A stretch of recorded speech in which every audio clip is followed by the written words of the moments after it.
वडापाव संग खाणारी चटणी तर कशी बनवायची चला बघूया आपण। नमस्ते, मी मनीषा किचन मध्ये तुमचं खूप खूप स्वागत आहे।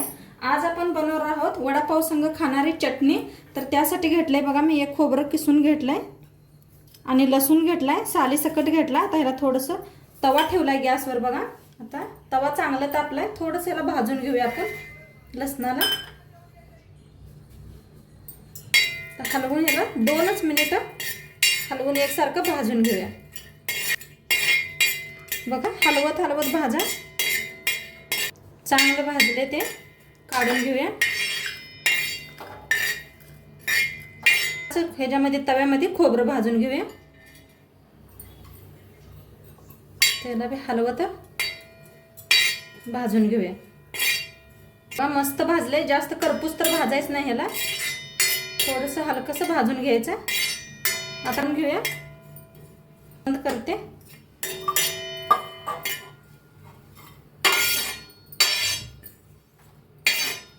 एक मिक्सरचं भांडं घेतलंय, त्याच्यात घालूया लसूण।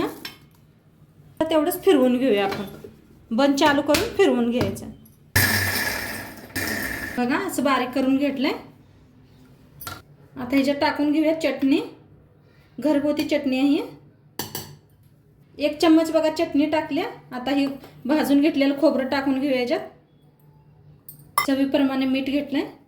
तर ह्याला मी बंद चालू करून फिरवून घेऊया मिक्स बघा। बंद चालू करून फिरवून घेतलंय, बघूया बघा कशी मस्त झाली चटणी। तुम्हाला दाखवते मी बघा, दिसत असेल किती मस्त झाले बघा। असं बंद चालू करून केलं का नाही मस्त होते चटणी वडापाव संग खायला। व्हिडिओ कसं वाटलं नक्की सांगा। चॅनलवर नवीन असाल तर चॅनलला सबस्क्राईब करा, लाईक करा। उद्या भेटू एक नवीन रेसिपी सोबत। तोंडपातूर बाय।